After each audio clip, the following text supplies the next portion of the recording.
10 বছর হয়ে গেছে। অনেকে যখন এই ঘটনা ঘটেছিল প্রশাসনের তরফ থেকে নিশ্চয়ই এসেছিলেন, কথা বলেছিলেন, কোনো সুরাহা তারপরে পেয়েছেন? না, কোনো সুরাই পাই না। তো স্বামীরা ভাবলুম যে হ্যাঁ মোবাইল চুরি করেছে, কিন্তু চুরি করেছে তার জন্য থানা পুলিশ ছিল না।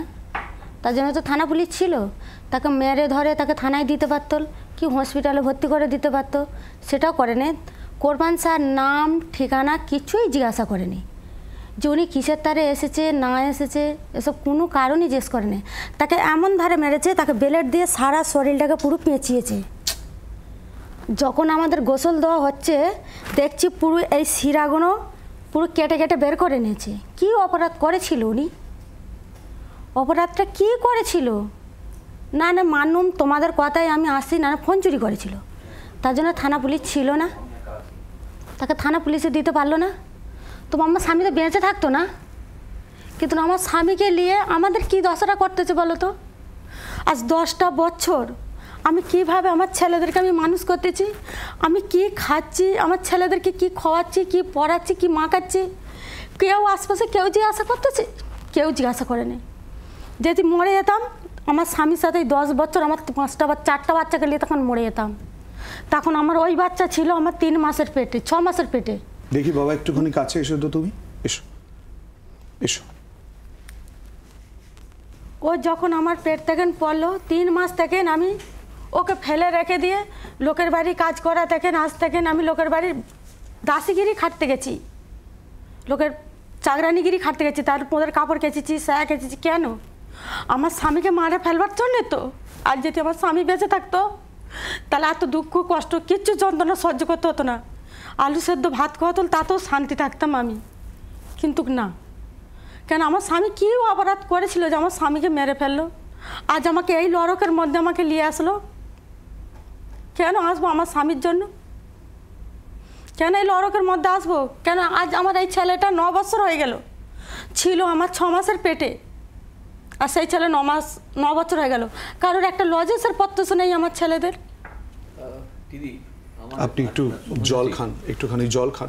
বাবা আমি আসছি তোমার কাছে। কথা বাবা তুমি একটুখানি বসো, ওখানে বসো। বাবাকে একটু শিলাদিত্য সরি আমি মাফ করবো, আমার মাথাটা কাজ করছে না এই কথাগুলো শুনে। যদি মার্জনা করেন আমাকে, মানে আমি একজন অধ্যাপক, আমি তৃণমূলের মুখপাত্র বটে, কিন্তু আমি একজন অধ্যাপক। আপনি কি আপনার ছেলেকে আপনার কাছেই রাখবেন? এটার মানে পরিচর্যার দায়িত্ব আমাকে দিতে পারেন? আমি তাহলে খুব বাধিত হব।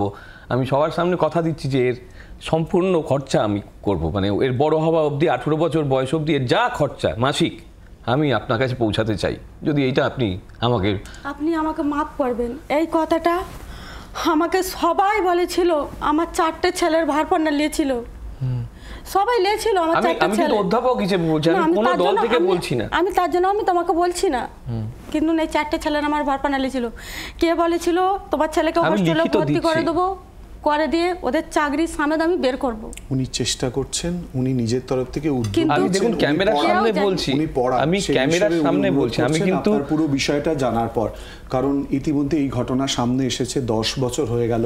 আপনার যে ব্যথা, আপনার যে যন্ত্রণা, সেটা এখানে যারা অতিথিরা রয়েছেন, আমাদের সঙ্গে আরও অন্যান্য অতিথিরা রয়েছেন, সবাই বুঝছেন।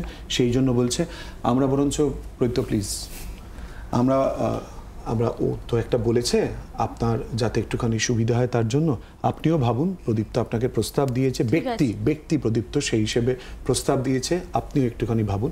আজহারউদ্দিনের কাছে আসবো। তুমি বাবা একটু ওখানটায় গিয়ে বসো। হ্যাঁ তুমি ওখানটায় গিয়ে বসো। আমরা নিজেরাও বুঝতে পারিনি ঠিক এরকম একটা পরিস্থিতি তৈরি হবে। এটা তো অত্যন্ত যন্ত্রণা। কোনো মৃত্যু কখনোই কাম্য নয়। এভাবে 10 বছর কি করে ওনার সংসারটা চলল? 10টা লোক 10 বার খোঁজ নিতে গেছে কি? জনগণ মনে কিন্তু এই প্রশ্নটাই আমরা তোলার চেষ্টা করেছি। তাহলে কেন এই ঘটনা?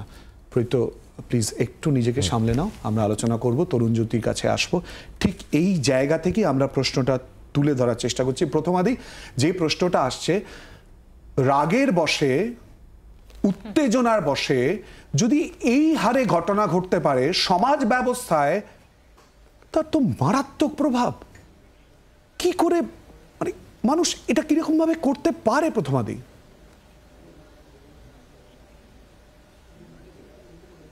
দেখুন, দুটো কথা বলি, যেটা আমি প্রথমেই বলেছি যে একটা মারাত্মক ঘটনা ঘটতে পারে যদি আমরা সবাই মিলে একসাথে যখন কাজ করা হয় এবং সেই মুহূর্তে আর মাথা ঠিক থাকে না। কিন্তু পাশাপাশি আরেকটা কথা বলি, যেটা সাইকোলজিতে বলে বাইস্ট্যান্ডার এফেক্ট। মানে আপনি ভেবে দেখুন, আচ্ছা ঠিক আছে, একজন প্রাক্তনী সে নেতৃত্ব দিল, আয় চল তোকে ওরা মেরে ফেলি, সঙ্গে আরো কয়েকজন যারা খুব হয়তো ভয়ঙ্কর পাষণ্ড গোছে তারাও না হয় পাশাপাশি মারলো। ওই হস্টেলে 2-4টে ছেলে মেয়ে নিশ্চয়ই ছিল যারা কিন্তু এরকম ভয়ঙ্কর আগ্রাসী জাতের মনোভাব নয়।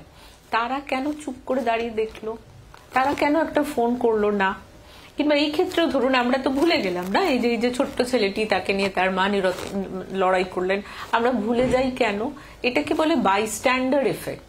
মানে আমি হয়তো ডাইরেক্টলি ভায়োলেন্সে জড়িত নই, কিন্তু পাশে দাঁড়িয়ে পুরোটা দেখলাম, আটকানোর চেষ্টা মাত্র করলাম না। এই ঘটনা আগেও ঘটেছে, আমাদের শহর এটা সাক্ষী। যে এই ব্যাপারটাও কিন্তু একটা মারাত্মক, যে আমার তো মনে হয় যে অন্যায় সহ্য করছে, যে তার অপরাধও কম হয় না কোনোভাবে, হয়তো কম, কিন্তু সেটাও যথেষ্ট যে বাইস্ট্যান্ডার হিসেবে আমরা চুপচাপ দেখে গেলাম। আমাদের মনে হচ্ছে এ ওকে ঠেলছি আর কি, ও দেখবে, হ্যাঁ ঠিক আছে ওর একটা আছে, আচ্ছা আমি থামাচ্ছি না, অন্য কেউ থামাবে।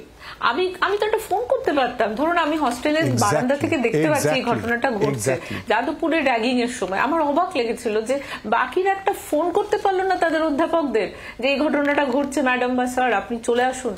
করতে পারতো, কিন্তু সেই মুহূর্তে কেউ কিচ্ছু করলো না, একদম টোটাল একটা প্যারালিসিস। এই ঘটনাটা কিন্তু ঘটে, আমি বারবার বলছি, এটা আশ্চর্য কিছু নয়।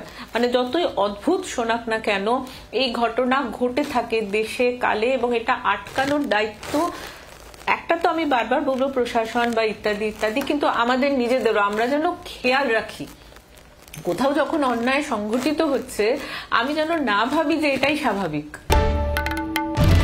বাংলার আওয়াজ, বাঙালির আবেগ, জি 24 ঘন্টা।